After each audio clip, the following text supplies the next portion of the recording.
Magandang gabi pambungad sa ating newscast. Abiso po sa mga bibiyahe pa uwi sa kanilang mga probinsya ngayong Pasko. Asahan na ang dagsa ng pasahero at mabigat na trapiko lalo na patungo sa Parañaque Integrated Terminal Exchange. Alamin natin ang sitwasyon ng mga dumaraming pauwing pasahero, maging ang lagay ng trapiko ilang araw bago ang mismong Christmas. May balitang A to Z si Ian Maghanoy. Ian, bumper to bumper na ba ang sitwasyon ng mga sasakyan ngayong Biyernes?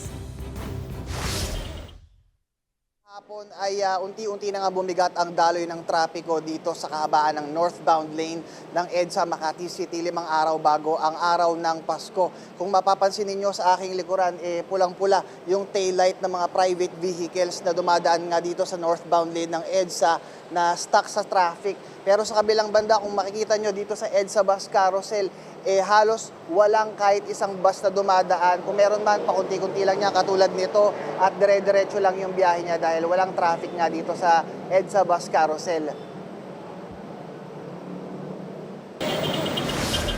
Araw-araw na binabagtas ang EDSA ng driver na si Gerald. Hindi niya tunay na pangalan. Anya, sa kanyang palagiang pagbabiyahe, lumuluwag lang ang EDSA tuwing may boxing match noon si 8th World Division Boxing Champ at dating senador na si Manny Pacquiao. Siguro kung may laban si Pacquiao, kung lalaban ulit, pwede pang mawala yan. Pero pag walang laban si Pacquiao, wala. Ganyan talaga. Kahit anong oras yan, any day of the week yan. Kahit Sabado, Linggo, traffic talaga.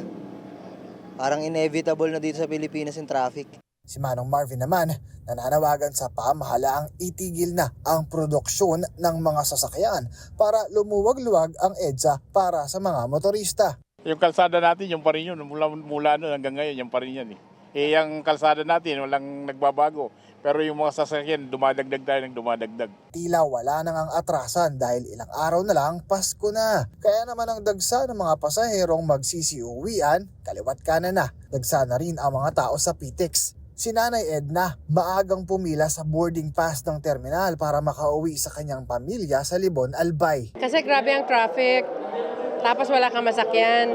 Ang hirap kumain ng taxi, mag-plug ka ng Grab, hindi rin tinatanggap kasi traffic na. Kahit ang mahal. Maigi nang dito na lang tumambay kaysa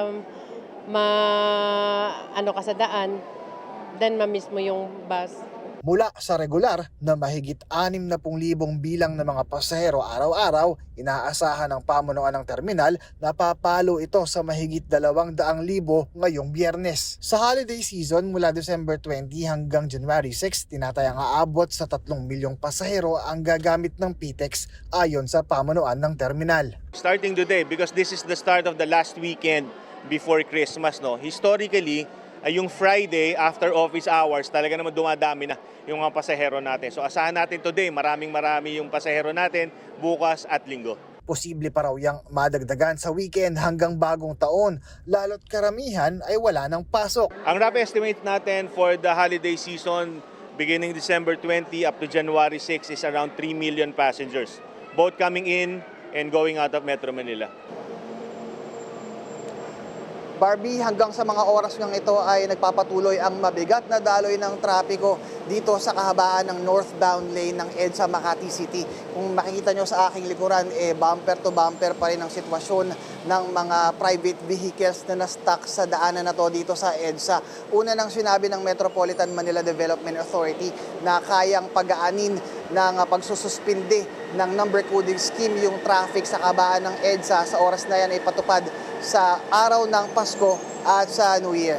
Barbie? Salamat, Ian Maghanoy.